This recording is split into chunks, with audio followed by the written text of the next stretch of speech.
Do you want to start a blog, but you're stuck at the stage of finding a niche? Or maybe you're not sure if the niche you picked is the right one. You came to the right video. We're going to go over all the things you need to consider when choosing a niche. This is the video outline. We're going to give example of a niche, a sub-niche, and a micro-niche, and why it's important to choose a niche, and the criteria for choosing one. We're going to learn how to find a profitable niche. If you are interested in a particular section, check the chapters on the description box and watch the section that you want. Now let's get started. In our competitive online world, you have higher chances of success if you start with a niche. A niche is just another word for a small section of an industry or small section of the market, and a sub-niche or a micro-niche. If you consider smartphone owners as a niche, the sub-niche would be smartwatch owners, and a micro-niche would be smartwatch owners who exercise. Let me give you another example. A niche could be healthy cooking, a sub-niche would be healthy snacks, and micro-niches, or I call them topics, to write about healthy snacks, school kids snacks, snacks for work, toddler snacks, and snacks for weight loss. If you start by a niche, it doesn't prevent you from branching out later on when you get bigger. So you can branch out in this case to healthy breakfast ideas, a healthy brunch, healthy lunch, and so on. Here's another example. A niche would be trading. Sub-niche number 1. First sub-niche would be cryptocurrency. Second sub-niche would be forex. Under cryptocurrency, we have micro-niches, or I call them topics to write about. Cryptocurrency mining, cryptocurrency hodl guide, best cryptocurrency wallets, and cryptocurrency scams. One last example that might give you ideas. A niche could be health and fitness. A sub-niche would be weight loss. Micro-niches, detox diet, keto diet, weight loss supplements and pills, works out for weight loss for men and women. So let's answer the question why it is important to choose a niche. You may be thinking, why should I choose a niche? Why wouldn't I just talk about anything I like on YouTube or write about a random subject that interests me on a blog? The simple answer is, it's hard to appeal to everyone and to reach everyone. If you niche down, you attract a specific audience, and it will be easier to talk to. You will come across as a specialized or an expert in one particular area, and it makes your audience trust you more and build authority in that niche. Choosing a sub or micro niche will also help you rank on top of Google search. Specializing in one sub niche or a micro niche alone won't rank you on Google, of course. You have to work on search engine optimization or SEO, but choosing a sub niche or a micro niche definitely helps. Here are some examples of people who chose a niche on YouTube, who chose one niche on YouTube. We have an example here. First example, channel about snacks, a channel only about snacks. This is a YouTube channel about travel. That's probably a broad niche, I would say. The third example is a channel about cycling and cycling only. And the fourth one is about football. Now let's see the criteria for choosing a niche. If you're not interested in the niche and only want the money, it will feel like too much work and you might give up. What keeps most YouTubers and bloggers going on is their long-term interest in the niche. So when I say interest, I mean something you read about to yourself on a blog or search on YouTube. Maybe if you're a man, it is unlikely that you will read or write a blog post about how to wear fake eyelashes or the best concealers in the market. Same goes for ladies. Usually ladies are unlikely to read or write a blog post about troubleshooting dirt bike suspensions. There are exceptions, of course, for example a freelancer writer who chooses to write about any subject, but I think you got my point. So to be successful in blogging or affiliate marketing, it is better to have some level of interest in the niche. You might pick a niche that you are not necessarily interested in, but you have passion for blogging, YouTube, or affiliate marketing. Obviously, success doesn't come from just picking a niche you like. There are many other factors that go into it. For example, if you're an expert in the niche you choose, or an expert in blogging, YouTube, or marketing. Obviously, in this case, you will grow much faster than if you are just learning or you are new to all of this. But don't get discouraged. You will get there if you're willing to learn and upgrade your knowledge and skills. The second criteria, most important criteria, is the niche has to be profitable. And this means people should be interested in the niche and there are a decent monthly search volume either on search engines like Google or on YouTube for videos. A bit more about this later in the video. Now let's jump into the most exciting part of the video. Find a profitable niche. You're probably ready for brainstorming. If you don't know where to start and you want to find something that interests you, let me give you a starting point. Answer the following questions. Which YouTube channels do you like to watch? Write down a list of 5 to 20 channels. What sort of videos do you like the most in those channels? Write down in what niche are these? What do you particularly like about them? What sort of search terms do you constantly type on Google? Write as many as you can remember.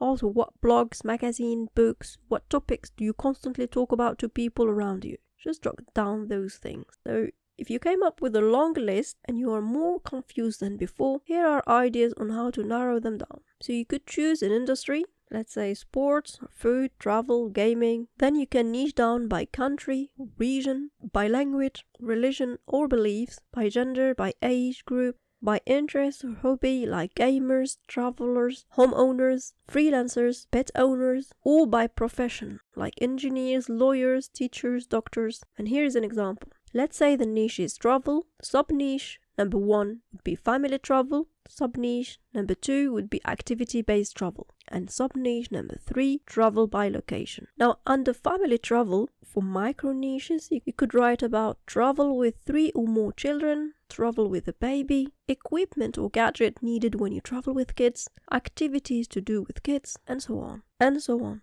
Under the sub-niche number 2, you could write about sports like scuba diving, rock climbing, or mission or passion-inspired activities like yoga, retreat travel, humanitarian, or religious activities abroad. Check the Blog Frog website for ideas. They gathered most successful blogs in these different categories you see here that you can explore to choose your niche. If you like any of these ideas, you can pick one.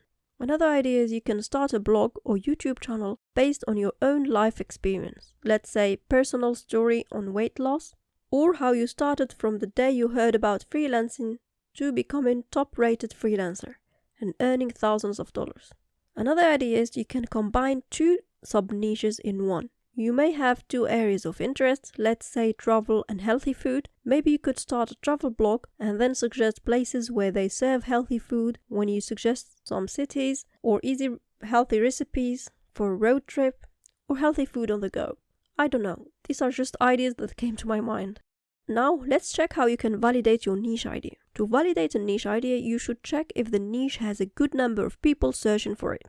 We estimate this number by monthly search volume. Search volume is basically the number of people who type a search term on a search engine, like Google, and end up clicking on your blog website. So the niche you choose must have a decent search volume to be profitable. So the number of visitors to your website, or traffic to your website, usually determines how good your niche is. To get an idea of the traffic some websites are getting, here we're going to check this website traffic in different niches using 2 tools. SimilarWeb, but SimilarWeb, as you can see here, SimilarWeb gives all the details about a website, or we should say a competitor website, if you choose this niche, but it only gives you data if you get visitors of 50,000 per month. Under that, you won't get any data. Let's use Ubersuggest. You can see on Ubersuggest it gives data for small to medium websites like this one. You can see traffic to the website. You can also use Google Trend to see if a niche has interest in a specific country or in the whole world. Now you may be thinking, how much traffic should I get and how much money I can earn? Luckily, Income School have done a research study on bloggers who were open about their earnings, and they found if you write 10 blog posts and you get page views between 1 and 10,000 page views, the earning will range between $0 and $200. If you write 50 blog posts and you get between 1,000 and 50,000 page views, the earning will range between $4 to $1,700. Now, if you write 100 blog posts and you get 20k to 100k page views, the earning will range between $400 to $4,000. All these figures are monthly, a monthly income. Now, if you write 500 posts and you get traffic between 80k and 400k, the earning will range between $2,500 to $13,600. If you want the details, watch Income School video after you finish this one. The video is called How Much Do Blogs Earn? If you find this video helpful, please leave a like. Thank you. Monetization. A niche must have multiple ways to monetize to be worth it. 2 to 3 of the following monetization methods at least. We have ads, either Google AdSense or YouTube AdSense, affiliate sales on a website or YouTube, sponsored posts or sponsored videos, brand partnerships, your own digital products, or personalized services. I know I showed you Income School study results, but their study is not niche specific. So what you can do is do your own research and check how much successful people are making in the niche you choose. For example, let's say you want to start a cooking niche on YouTube. Search on YouTube your niche and check if there are any YouTubers open about their earnings, audit the research and give you an estimate. It doesn't apply to every niche though. Or you could search my YouTube earnings, then check what niches these people are in. Let's try another niche.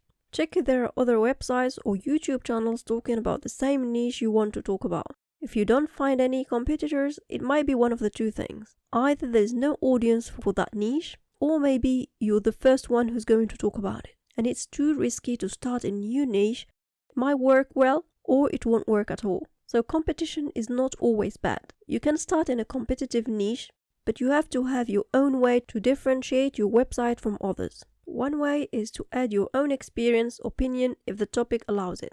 Also check how your competitors are making money from their websites and YouTube channels. If you want to do Amazon product affiliate marketing, check the categories on Amazon and check the commission rates.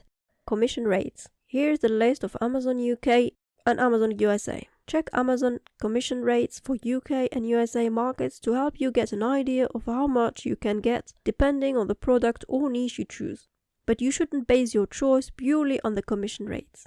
The profitability is calculated by the search volume, which is basically the number of visitors to your website. We only count those who clicked and bought the products, so we multiply the conversion rate, those who clicked and bought the product, and finally we multiply by the commission rates, or by the commission. What I'm trying to say here is that if a niche has a huge research volume, it will inevitably result in higher conversion rates, so the profitability will be as high as the commission products. If you want to see videos on blogging, affiliate marketing, freelancing and more, subscribe to Smart Wealth Makers. Thank you for watching.